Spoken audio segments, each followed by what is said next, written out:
Bote, peuple de Dieu, tika Yesu Sunga, Boyoka, Malobatoni, Sabino Langonga Mouké, dans le Cambretali, le mariage, toujours, nous avons un problème, mon quoi, ma casse, c'est rené dans le mariage, mais avant tout, banda, tout comme si Yesu Massia, pour appeler Manabomon, on doit saluer Bisso, pour nous autres, ma casse, peut côté, Maliboson, Abino, Koloba.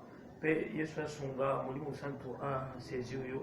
Olongola te émission oyo na mwango ngamuke oyo kabiso mariage est une institution oyo shwakamashia imoko a établi ça à temps en place mais le kola satana zaka toujours na ba calcul mabe sur tout ce qui est bon Yesu Masia bongisa utamela lola c'est alors mon dit satana zo ko tungisa mariage actuellement et que loko oyo komi kozwa ampleur makasi ikamwetali maternité tozolo baboye maternité ezotungisama mingi na mariage bandeko babalani mwasi to mobile bakoma beaucoup plus par moment na ba confusion zoba te est-ce que mobile nda zobota te to mwasi te nda zobota te bakokende pas médecin médecin lobi non mobile oza compatible mwasi oza compatible volet liboso soki boyoki bongo eza volet spirituel de tolobaki satana ayaka kotungisa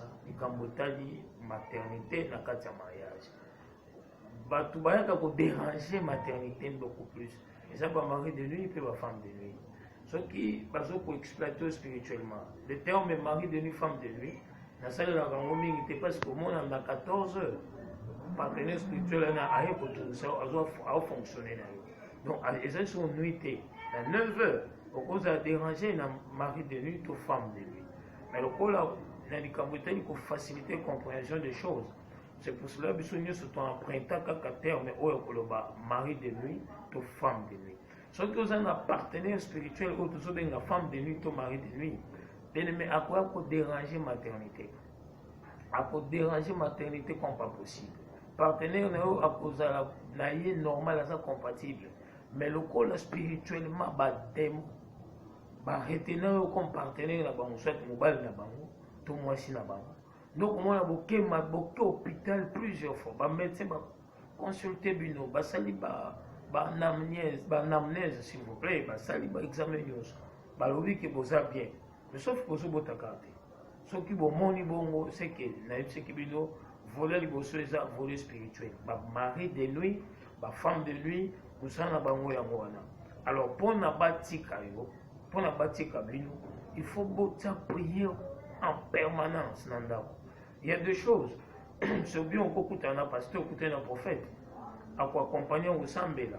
Moi qui vous parle, je suis prophète, je suis papa de l'église, de la communauté chrétienne des Amis de Jésus. Mais je ne peux pas vous retenir, vous peuple de Dieu, dans le sens que pour na Ozwangolu, ou Tamela Nanzambe, il faut qu'à Sambela. Yomoko poko que ça la auto prise en charge. Ceux qui ont la situation bon la famille, la couple na Zambela, botaka programme de prière. Mari de nuit, femme de nuit. Babanga que l'on me soutient le quoi moto la convoyeuse. Ceux qui vont payer si kaka moto chaque jour. La chambre na bino na bomo na bino. Moto na convoyeuse. Tant que vous sentez, vous scellez prière na bino na convoyeuse. Voilà, on a renforcé ma caméra, on a fait fondement de base bibliquement. Au comment on a Mukanda Zambé dans Matthieu chapitre 15 verset 13. Jésus a dit toute plante qui n'a pas planté mon Père céleste sera déracinée. Alors Babylone qu'on a midi ce sont de mauvaises plantes. Oh Satan est dans le mariage pour ne pas tout faire maternité. Alors pour le déraciner, moto. On peut dire ça moto na combo Yesu Masia au mon mari de nuit femme de nuit a otika chambre là. Akotika chambre ko bima ko kende wana si question ya environnement mais na likambo oyo etalisko yomoko Hébreux chapitre 1er verset 7 zoloba il fait de ses siens une flamme de feu Yesu asaka ba oya moto alors ce que aujourd'hui Matthieu 15 13 oyo zoloba il faut que vous olakona nyoso tata na lola lonité tango ko na Hébreux chapitre 1er verset 7 zoloba ete asalaka ba oyo flamme de feu osangisi basije wana nyonso na vie na yo mauvaise plante efanda epela moto ebima et puis comme âme esprit comme caractère à flamme de feu. Il y a eu un mois, il y a eu un mobile. Et puis il y a un bête. Vous allez constater que maternité est facile, moi dans le domaine spirituel.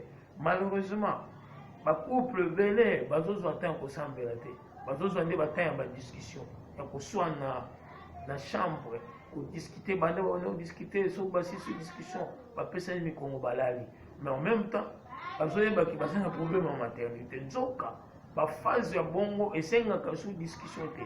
Et c'est une cohésion, et c'est une travail en synergie, et c'est une moi si na mobile na moi si basangana ba comme même moral balamukana mabondeli. Et j'ajoute encore deuxième malheureusement au comment on a ba sujet boye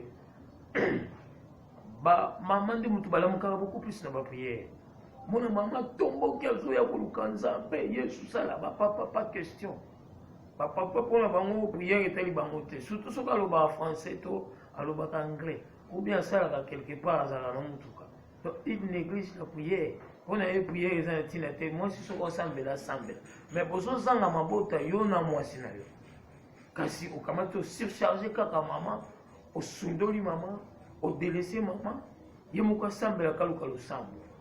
Et bongi boza l'ensemble boza la soudé na mabondeli. Boyo kama kamna so bisabelo. Soki bo lamu ki na mabondeli. Il y a kaka Yesu.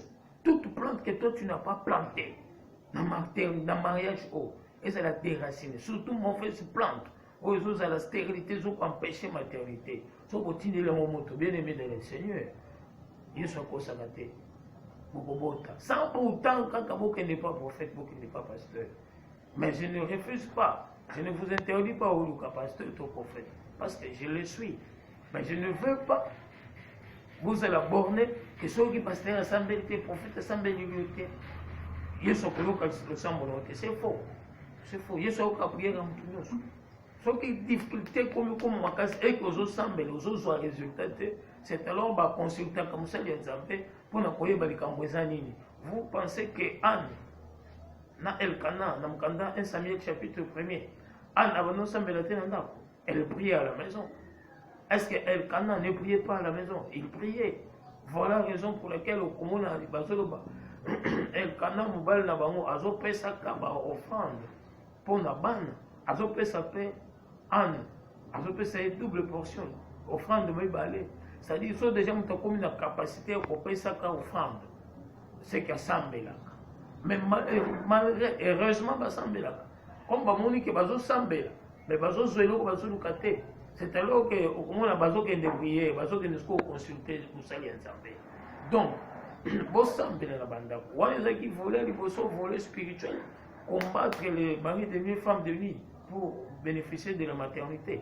Deuxième volet, la volet le cambouetani positionnement. Il y a un oiseau ça la rapport sexuel. Chose grave. Au moment où votre oiseau bota te bazou kamabota. Mais bayaka kotomboka kusansanzoto. Na période oyo ba jeune balobaka. Ba jeune fille balobaka na mauvaise période. Mais pour les mariés, il y a moins de bonnes périodes. La jeune fille, il y a une période de ovulation à sa rapport sexuel. Il y a une mauvaise période. Donc, quand on a marié, je répète, il y a moins de bonnes périodes. Alors, comment on a marié, pendant que il y a une bonne période d'ovulation, il y a fécondité, Nicolas a eu bakanga. Il y a celui qui peut aller au moi, c'est stress, ainsi de suite. Il y a 500 autres. Donc, la période de mois de football, c'est un autre pour un côté fan. Tant que la période doit être ovulation, les bazons qui sont bien, c'est parce que les bazons 500 autres, parce que les moines. Moi, je suis en train de maman. À la période, période d'ovulation, période ovulatoire. Alors, moment où on a des faut papa et maman va calculer bien. On va avoir affection, va s'attacher de façon que papa peut s'emboîter à maman, maman doit aimer, moi la beauté. C'est très important. Élément, on a eu pour calculer la période. Deuxième élément, il y a pour calculer la période, dans le cadre de deuxième volet, évidemment, dans une composition sexe. Ma maman, comment on a zamené makasi. Tant on a zamené makasi bongo. Yo ton ozoli moke de couper ça imboto. Yo papa, faut ça la calcul bien. parce que vulve na ye eza ndenge moko te na vulve ya mwana mwasi nyonso normalement. Alors il faut biloko wana nazoyebisa bino bamédecin bakopesanga raison, bamédecin bakopesanga raison ya koloba ete soki composition nzoto eza compliqué, il faut aller maintenant voir le médecin. Bamédecin bakolakisa bino baposition nini papa yo kosala rapport sexuel na mama mpona spermatozoïde efanda bien na kati ya matrice. Tokoya kocontinue point oyo na prochain numéro tika yeso apambola.